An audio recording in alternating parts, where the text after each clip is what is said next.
মই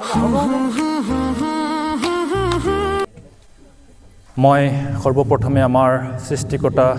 প্ৰভু পৰমেশ্বৰক ধন্যবাদ দিওঁ। লগতে আজি উপস্থিত আমাৰ সভাৰ কাৰ্যবাহী সচিব মহোদয় আৰু আমাৰ শোণিতপুৰ সভাৰ লিপিবদ্ধ সম্পাদক মহোদয় আৰু আমাৰ খণ্ড সভাৰ সন্মানীয় ডিকন মহোদয় আছে। মই সকলোকে যীশুখ্ৰীষ্টৰ নামত সকলোকে মই প্ৰেমৰ নমস্কাৰ আগবঢ়াইছোঁ। সকলোকে নমস্কাৰ। তো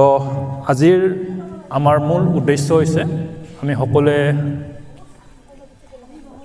জানো যে অহা ২৭ বৰ্ষত আমাৰ ১২৫ বছৰীয়া জয়ন্তী উদযাপন আমি কৰিবলৈ গৈ আছোঁ। তো সেয়েহে আমাৰ এই ১২৫ বছৰীয়া জয়ন্তীৰ কাৰণে আমি আজিৰ পৰাই এই কামৰ শুভাৰম্ভণি কৰিবলৈ আমি বিচাৰিছোঁ। সেয়েহে আমি আজি প্ৰথম এই কামত আমি হাত দিয়াৰ আগতে আমি প্ৰভু যীশুৰ নামত ঈশ্বৰৰ প্ৰশংসা কৰিবৰ কাৰণে, ঈশ্বৰক গৌৰৱ কৰিবৰ কাৰণে আমি এই সময়ত ইচ্ছা কৰিছোঁ। সেইকাৰণে আমি আহিছোঁ আৰু আপোনালোকক আমি নিমন্ত্ৰণ কৰিছোঁ যে সকলো কাম কাজ যি আছে সকলোকে আমি প্ৰভু যীশুৰ নামত পিতৃশ্বৰ গৌৰৱৰ অৰ্থে সমৰ্পণ কৰা বুলি কৈছে। সেইকাৰণে আমি এই ১২৫ বছৰীয়া এই জুবলিৰ কাৰণে আমাৰ যি কৰিবলগীয়া কাম আছে আমি সেই সকলোবিলাক প্ৰভু যীশুৰ হাতত আমি উৎসৰ্গ কৰিম। তো সেয়েহে আমি খন্তেক চুটিকৈ আমি ঈশ্বৰৰ প্ৰশংসাৰ অৰ্থে আমি এই সময়ত উপস্থিত হৈছোঁ। আহক আমি সকলোৱে এটি গীতেৰে আজিৰ এই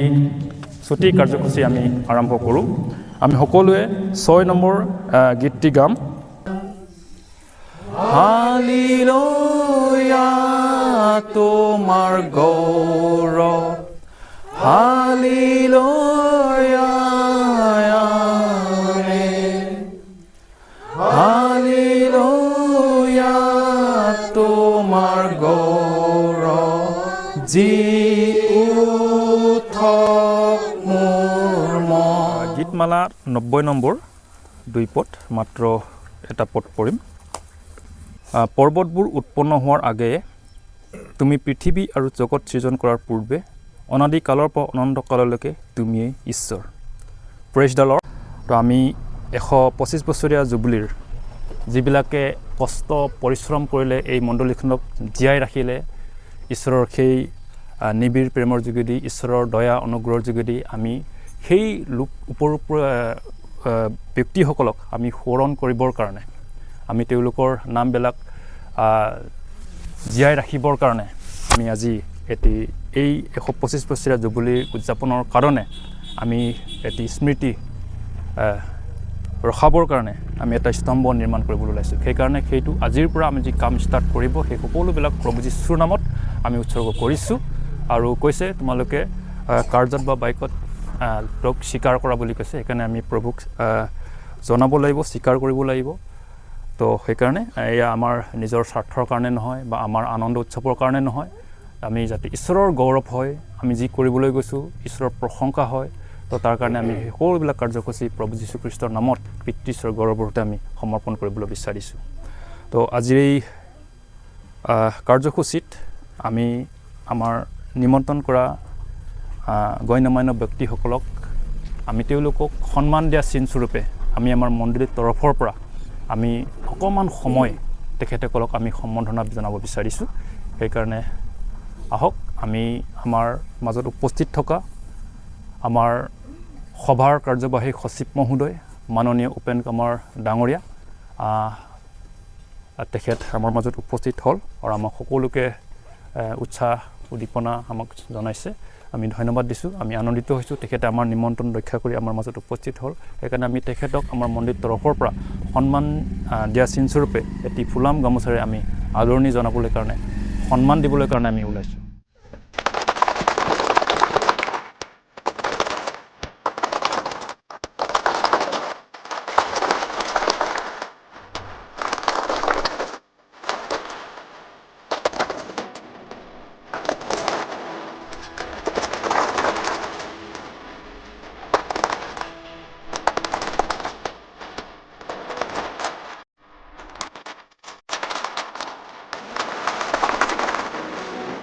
Dahil booking পৰিচালনা পদ্ধতি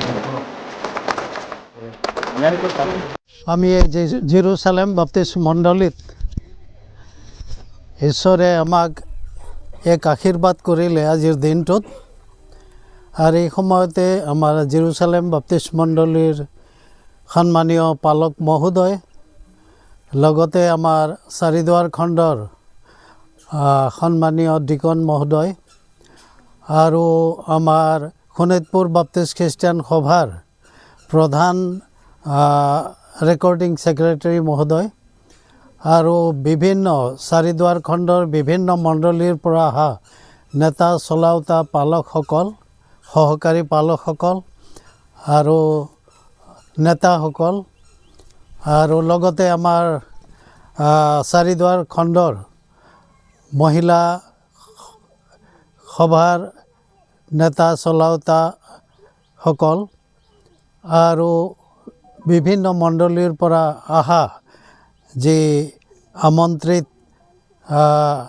বিশ্বাসী ভাই ভনীসকল তথা আমাৰ স্থানীয় মণ্ডলী জেৰুচালেম মণ্ডলীৰ সকলো ভাই ভনীক প্ৰভু যীশুৰ নামত নমস্কাৰ জনাইছোঁ। আৰু আজি এটা অতি আনন্দৰ দিন আমি পাইছোঁ, যি আনন্দৰ দিনত আমি ঈশ্বৰৰ যিকোনো কাম কৰিবলৈ হ'লে আমি ঈশ্বৰক সোঁৱৰণ কৰোঁ, যাতে আমি সেই কাৰ্যত আমি কৃতকাৰ্যতা লাভ কৰোঁ। আৰু সেইকাৰণে আজি আমাৰ জেৰুচালেম বাপ্তিষ্ট মণ্ডলীৰ সকলো ভাই ভনীয়ে আজি বিভিন্ন নেতা চলাওতাসকলক আমন্ত্ৰিত কৰি এই সুন্দৰ যি ব্যৱস্থা বা 125 বছৰীয়া জুবলি পালন কৰিবলৈ, উদযাপন কৰিবলৈ তেখেতসকলে আজি আৰম্ভ কৰিব কামৰ। আৰু তাৰ কাৰণে ঈশ্বৰৰ পৰা আশীৰ্বাদ পাবৰ কাৰণে আজি আমাক নিমন্ত্ৰিত কৰিলে। আমি ধন্যবাদ দিছোঁ আৰু প্ৰভুকো ধন্যবাদ দিছোঁ যে ঈশ্বৰে ইমান বছৰ 125 বছৰ মণ্ডলীক ৰাখিলে বিশ্বাসী জীৱন যাপন কৰি, আৰু এতিয়া এক ঘৰৰ পৰা কিমান ঘৰলৈকে বৃদ্ধি হৈ গ'ল। আৰু সেইকাৰণে ঈশ্বৰে আমাৰ প্ৰভু যীশুখ্ৰীষ্টই কৈছে যে সোঁৱৰণ কৰিবা কৰোঁতেই যিকোনো কাম প্ৰেমময় যীশুৰেই নাম। আৰু সেইকাৰণে আহক আমি প্ৰভু যীশুখ্ৰীষ্টৰ জীৱনদায়ক বাক্যৰ যোগেদি আমি ইজনে সিজনে উৎসাহিত হ'ম, আশীৰ্বাদ পাম। আৰু আহি থকা 125 বছৰীয়া জুবলিটো উদযাপন কৰিবলৈ আমি সকলোৱে যেন ঈশ্বৰৰ পৰা আশীৰ্বাদ পাবৰ কাৰণে এই সময়ত ঈশ্বৰৰ বাক্যৰ যোগেদি আমি আশীৰ্বাদ লওঁ। ইয়াতে আমি দেখিছোঁ যে কলচীয়া 3 অধ্যায় 17 পদ ইয়াতে লিখা আছে, আৰু বাক্যত বা কাৰ্যত যি কৰা সকলোকে প্ৰভু যীশুৰ নামত কৰা আৰু তেওঁৰ দ্বাৰাই পিতৃ ঈশ্বৰৰ ধন্যবাদ কৰা। ইয়াতে আমি দেখিলোঁ যে কলচীয়া মণ্ডলীক পৌলে লিখিছিলে আৰু এইটো প্ৰায় 61 খ্ৰীষ্টাব্দত এই পত্ৰটো লিখিছিলে। আৰু তেতিয়া পৌলে জেলত থকা সময়তে এই চিঠিখন পত্ৰখন লিখিছিলে। গতিকে খ্ৰীষ্টীয় জীৱন যাপন কৰিবৰ কাৰণে খ্ৰীষ্টৰ পৰিচৰ্যা কৰিবলৈ সহজ নহয়। আৰু পৌলে ইমান লিডাৰশ্বিপ হিচাপে যেতিয়া এই কথাবিলাক লিখিছে, তেতিয়া মানুহবিলাকে বিশ্বাস, আৰু তেতিয়া এই চিঠিটো লিখোঁতে ঈশ্বৰে বা প্ৰভু যীশুখ্ৰীষ্টৰ যোগেদি কিমান উৎসাহিত হৈছে। ইয়াতে আমি দেখিছোঁ যে তেওঁলোকে মানে প্ৰভু যীশুখ্ৰীষ্টত থকা ব্যক্তিসকলে, বিশ্বাসী লোকসকলে তেওঁলোকে উৎসাহিত হৈছে। ইয়াতে কৈছে, আৰু বাক্যত বা কাৰ্যত যি কৰা সকলোকে প্ৰভু যীশুৰ নামত কৰা আৰু তেওঁৰ দ্বাৰাই পিতৃ ঈশ্বৰক ধন্যবাদ কৰা। এতিয়া আমি বহুত সময়তে আমি দেখোঁ যে আমি কথাতহে কওঁ কিন্তু কাৰ্য নকৰোঁ। সেইটো এটা ডাঙৰ কথা। সেইকাৰণে পবিত্ৰ বাক্যত কৈছে অকল কথা কোৱাই নহয়, অকল প্ৰাৰ্থনা কৰাই নহয়, প্ৰাৰ্থনাৰ যোগেদি আমি কাৰ্যও কৰিব লাগে আৰু আমি পৰিশ্ৰম কৰিব লাগে আৰু কি কাম কৰিব লাগে সকলো কাম কৰিব লাগে সকলোৱে যাতে সকলো কাম কৰিব লাগে আৰু যি কাম কৰিলে ঈশ্বৰে ভাল পায় বা ঈশ্বৰৰ দৃষ্টিত গ্ৰহণীয় হয় সেই কামটোহে কৰিব লাগে আৰু সেইকাৰণে আমি দেখিছোঁ যে আমাৰ জীৱনত অনেক ধৰণৰ কৰ্ম থাকিলেও আমি খ্ৰীষ্টীয় যিটো আমি কাম সেইটো প্ৰাধান্য দিব লাগে কাৰণ আমি যদি চাওঁ মথি 5 অধ্যায় 14 পদৰ পৰা যদি আমি চাওঁ ইয়াত লিখা আছে তোমালোকে জগতৰ পোহৰ পৰ্বতৰ ওপৰত থকা নগৰ গুপ্ত হ'ব নোৱাৰে আৰু মানুহে চাকি লগাই ধূনৰ তলত নথয় গছাৰ ওপৰতহে থয় তাতে ঘৰত থকা সকলোকে পোহৰ দিয়ে এইদৰে তোমালোকৰ পোহৰ মানুহৰ আগত প্ৰকাশিত হওক তাতে তেওঁবিলাকে তোমালোকৰ ভাল কৰ্ম দেখি স্বৰ্গত থকা তোমালোকৰ পিতৃ স্তুতি কৰিব ইয়াতে আমি দেখিছোঁ যে প্ৰভু যীশু খ্ৰীষ্টই আমাক কি পোহৰ বুলি কৈছে আমি লাইট হয় আমাৰ যোগেদি অন্যবিলাকে দেখা পাব আৰু আমি যদি সেই কৰ্ম নকৰোঁ কৰ্মহীন হৈ মাত্ৰ কথাহে কওঁ তেতিয়াহ'লে তাত লাইট নাই এই টৰ্চ লাইটত কিবা এটা ডিফেক্ট হ'লে নজ্বলে ঠিক তেনেকাই হয় সেইকাৰণে প্ৰিয়সকল ইয়াতে আমি দেখিলোঁ যে আমাৰ জীৱনত আমি কি কাম কৰিলেহে আমি একোটা প্ৰভুৰ পোহৰ পোৱা ব্যক্তি হয় যাৰ যোগেদি আমি কাম কৰাৰ যোগেদি এই জুবলিৰ কামটো কৰাৰ যোগেদি যাতে অন্য মানুহবিলাকে দেখা পাব আজি 125 বছৰ যে এই জেৰুজালেম মণ্ডলী হ'ল ইমান পুৰণি মণ্ডলী হ'ল এই কথাটো আশে পাশে যিমানে আছে সকলোৱে জানিব যে এইটো এটা পুৰণি আৰু কি এইটো এটা মানে বিশেষকৈ জনাজাত মণ্ডলী বিশ্বাসী মণ্ডলীৰ ভাই ভনীসকলে ইয়াত আছে এই কথাটো জানিব আৰু আমাৰ কৰ্ম দেখি এই জেৰুজালেম মণ্ডলীৰ ভাই ভনীসকলৰ কৰ্ম দেখি পেলাই মানুহে বিশ্বাস কৰিব আমি যদি চাওঁ 2 কৰিন্থিয়া 5 অধ্যায় 20 পদটো যদি চাওঁ এতেকে ঈশ্বৰে আমাক ৰাজদূত পাতি আমাৰ দ্বাৰাই মিনতি কৰোৱাৰ দৰে আমি খ্ৰীষ্টৰ নিমিত্তে ৰাজদূতৰ কৰ্ম কৰিছোঁ খ্ৰীষ্টৰ নিমিত্তে এই বিনয় কৰোঁ তোমালোকে ঈশ্বৰৰ সৈতে মিল হোৱা এতিয়া আমি দেখিছোঁ যে আমি কি একোটা কি হয় ৰাজদূত এম্বাছাডৰ অফ খ্ৰাইষ্ট তাৰ মানে ঈশ্বৰৰ আমি ৰাজদূত হয় ৰাজদূতটো কি হয় কি কাম কৰে তেওঁ মিলন কৰে আমাৰ ভাৰতৰ যিটো ৰাজদূত বেলেগ দেশত গৈ পেলাই মিলায় যেনেকা আমাৰ কিবা বেলেগ দেশৰ লগতে আদান প্ৰদান কৰিবৰ কাৰণে মিলন কৰিবৰ কাৰণে একোটা ৰাজদূত ৰাখে আৰু তেওঁ মানে মিলাই দিয়ে ভাৰতৰ লগত কেনেকৈ সম্বন্ধ ৰাখিব লাগে এতিয়া আমাৰ ৰাজদূত আমি একোটা ৰাজদূত হয় আমাৰ কৰ্মৰ যোগেদি ঈশ্বৰক আমি মিলাই দিব লাগে সেইটো আমাৰ কাম হয় আৰু আমি যদি সেই কামটো নকৰোঁ আমি যদি কথাৰে বা প্ৰাৰ্থনাৰে মাত্ৰ থাকিম তেতিয়াহ'লে এইটো কি হয় ঈশ্বৰৰ কামটো নহয় খালি মুখৰ কথাতহে হয় বহুতে আমি তেনেধৰণৰ আমাৰ জীৱন যাপন থকাৰ কাৰণে ঈশ্বৰৰ সেই আশীৰ্বাদটো আমি হেৰুৱাওঁ সেইকাৰণে আমি এই ৰাজদূত হিচাপে আমি কাম কৰিব লাগে যাতে আমি আমাৰ ভাই ভনীসকলক ওচৰ চুবুৰীয়া ভাই ভনীসকলক আমি প্ৰভু ঈশ্বৰৰ লগত আমি চিনাকি কৰি দিব লাগে আৰু সেইকাৰণে আমি ইমান ডাঙৰ কামটো আমি যেতিয়া হাতত লৈছোঁ জেৰুজালেম মণ্ডলীৰ যিটো 125 বছৰীয়া কামটো যেতিয়া আমি হাতত লৈছোঁ তেতিয়াহ'লে এই কামটো কৰিবৰ কাৰণে কি লাগে আমাক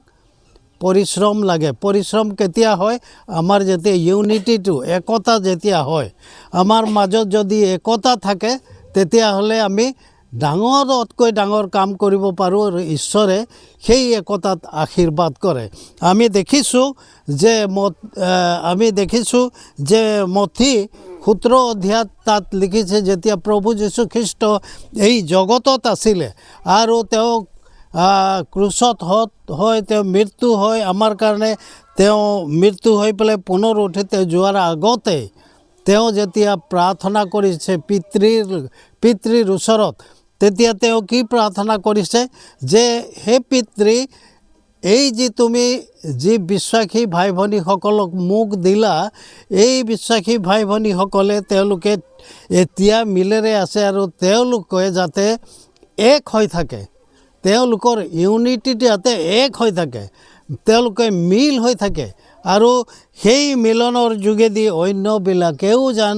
বিশ্বাসী হয়। সেইকাৰণে পিতৃৰ ওচৰত কৈছে যে এই বিশ্বাসীসকল এক হৈ থাকক, যাতে তেওঁলোকৰ কৰ্ম দেখি অন্যবিলাকেও যাতে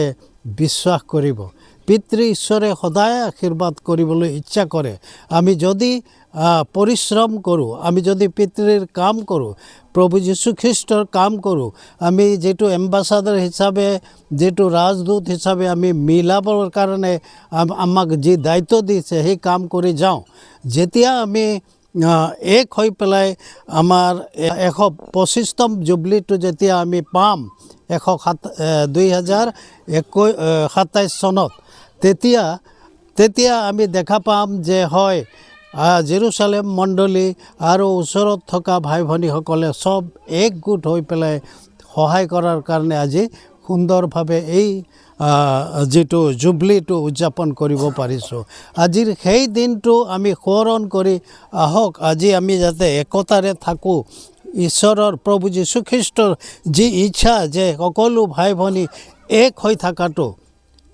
থকাটো প্ৰভু যীশুখ্ৰীষ্টৰ যি ইচ্ছা, এইটো যাতে আমি সকলোৱে মেইনটেইন কৰোঁ, সকলোৱে আমি বিশ্বাসেৰে থাকোঁ আৰু আমি কাম কৰোঁ, যাতে আহি থকা জুবলিটোত আমি অন্য অবিশ্বাসী ভাই ভনীসকলক আমি দেখুৱাই দিব পাৰিম বা চিনাকি কৰি দিব পাৰিম ঈশ্বৰৰ ওচৰত, যাতে ইয়াৰ যোগেদি ঈশ্বৰে আজি আমাক আৰু এই জেৰুচালেম বাপ্তিষ্ট মণ্ডলীৰ যিমান বিশ্বাসী ভাই ভনীসকলক ঈশ্বৰে আশীৰ্বাদ কৰক আৰু তেওঁলোকৰ যি কৰ্মজীৱনত যাতে তেওঁলোকৰ কোনো অসুবিধা নহয়, এক হৈ এক প্ৰেমেৰে তেওঁলোকে যেন কাম কৰি আগুৱাই যায়, তাৰ কাৰণে আমি একেলগে প্ৰাৰ্থনা কৰিম। ধন্যবাদ এই সময় দিয়াৰ কাৰণে। আমাৰ আজি যি প্ৰথম যিটো স্মৃতি ইয়াত জড়িত থাকিব, লিপিবদ্ধ থাকিব, সেয়া আমি সূতা পুতিবৰ কাৰণে এই সময়ত আমি আগুৱাই যাম। তো মই অনুৰোধ কৰিছোঁ, তো আমি এই সূতা এসময়ত ৰাখিম, তাৰপিছতে আমি এই সকলো কাৰ্যসূচী প্ৰভু যীশুখ্ৰীষ্টৰ নামত প্ৰাৰ্থনা কৰিম।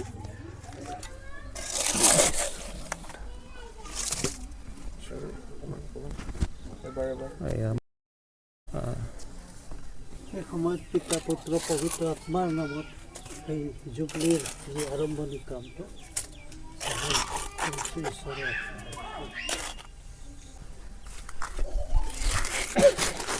পিতা পুত্ৰ পবিত্ৰ প্ৰভু যীশুখ্ৰীষ্টৰ নামত ধন্যবাদ দিছোঁ। কিবা কওক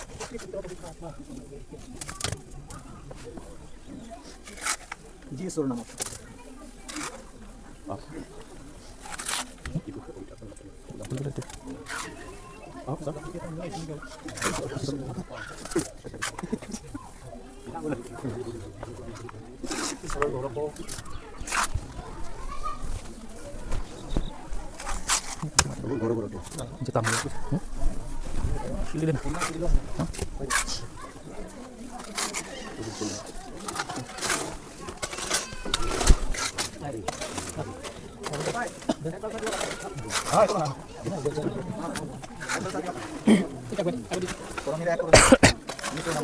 আৰ পড়ি নাই আসলে লান না অলপ অলপ জফালৰ পৰা এই আমাৰ মন্দিৰটা আছে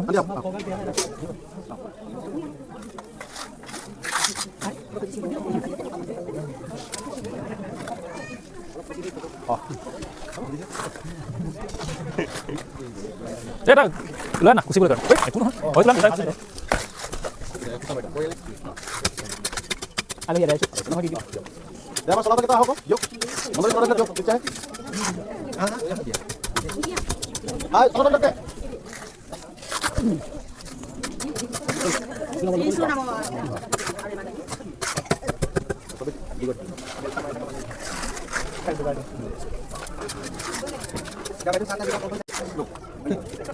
আমি এইটো এটা ফটো ভালকৈ ল'ব লাগিব নেকি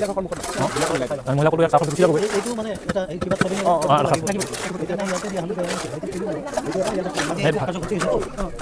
ফটো আছে নাজিৰ পৰা ষ্টাৰ্ট ফটো মানে একদম যিমান কামত আছে চব লগত ৰাখিব লাগিব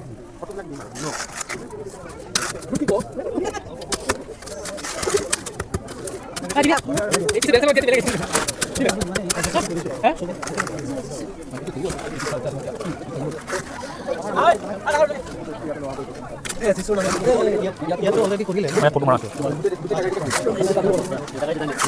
এক্সট্ৰাকেইটা ল'ম তাতে এক্সট্ৰাকেইটা ল'ম আমি মইহে ৰাখিম গোটেইখিনি বস্তু মোকে চান্স নিদিলে বেয়া হ'ব নহয় চ' এয়া সকলোৱে দিলে আৰু শেষত মোৰ ভাগ যীশুৰ নামত গোটেইখিনি মোক দিবলৈ অৰ্ডাৰ দিছে আৰু মই দি দিছোঁ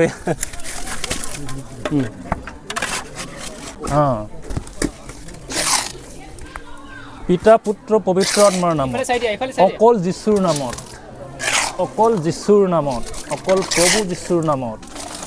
ঈশ্বৰে আশীৰ্বাদ কৰক ঈশ্বৰে সহায় কৰক ঈশ্বৰে অনুগ্ৰহ কৰক ঈশ্বৰে সকলোকে বুদ্ধি জ্ঞান দান কৰক ধন্যবাদ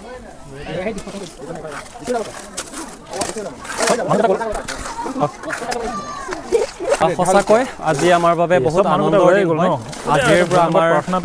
জুবলিৰ কাম আৰম্ভ হৈ গ'ল আৰু স্তম্ভ যিটো হ'ব এইটো ঘাৰা হ'ল ত' আপোনালোকে গোটেইখিনি চাই থাকিব তো আমাৰ কাম আজিৰ পৰা আৰম্ভ হ'ব আৰু যেতিয়ালৈকে আমাৰ জুবলি হ'ব আৰু জুবলিৰ দিনলৈকে মই সম্পূৰ্ণ আমাৰ ভিডিঅ' ফুটেজ মই আপোনালোকক দি থাকিম আপোনালোকে চাই থাকক ইয়াৰ পিছত আৰু কিছুমান কাৰ্যসূচী আছে আমাৰ সেইখিনিও মই আপোনালোকক দেখুৱাই আছোঁ জয় যীশু প্ৰিয়সকল আজি আমাৰ জেৰুচালেম বাপ্তিষ্ট মণ্ডলীৰ বাবে আজি বহুত এটা আনন্দৰ দিন হয় আনন্দৰ সময় হয় কাৰণ আমি অত বছৰ ইয়াতে বাস কৰিলোঁ কাৰণ মোৰ বয়স বৰ বেছি নহয় কিন্তু আমাৰ যি আজু ককাহঁতে যিটো স্থাপন কৰি থৈ গ'ল আমাৰ মণ্ডলী আৰু আমাৰ মণ্ডলীৰ 125 বছৰ হ'বলৈ গৈ আছে তো যিটো 125 বছৰ হ'ব আমি 125 বছৰত আমি জুবলি পাতিম আৰু সেই জুবলিৰ লৈ আজিৰ পৰা আমাৰ কাম আৰম্ভ হৈছে আৰু আমাৰ মণ্ডলীত আমাৰ খণ্ডৰ চাৰিদুৱাৰ খণ্ডৰ যিসকল লিডাৰ আছে লিডাৰসকল আহিছে লগতে শোণিতপুৰ সভাৰ আমাৰ পেন কুমাৰ ছাৰো আহিছে আৰু লগতে তেনেকুৱা বহুত ব্যক্তিসকল আহিছে চ' আজিৰ পৰা আমাৰ কাম আৰম্ভ জুবলিৰ চ' আমাৰ যি ভিডিঅ' ফুটেজ আৰু ফটো ফুটেজ হ'ব এতিয়া ফটো ল'বলৈ কাৰণে আমাৰ গোটেই ইউথ আৰু লগতে ছানডে স্কুলৰ টীম ৰেডি হৈ গৈছে চ' মই ফটো ল'ম তেওঁলোকক ৰেডি কৰি থকা হৈছে ফটোৰ বাবে আমাৰ মহিলা টীম লগতে ছানডে স্কুলৰ ইউথ প্লাছ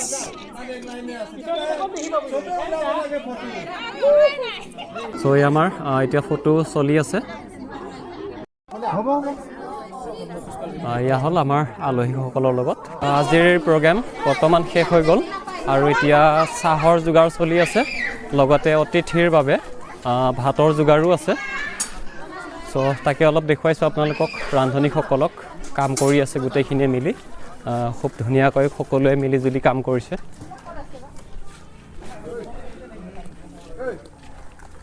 আমাৰ ব্ৰাদাৰ ৰোমিঅ' ৰঙা চাহ লৈছে আৰু ইফালে গাখীৰ চাহ ৰেডি হৈ আছে আমাৰ ভিনদেউ গাখীৰ চাহ দি আছে আৰু দাদা এয়া ভাইটি আমাৰ বিজুল ৰান্ধনীত লাগি আছে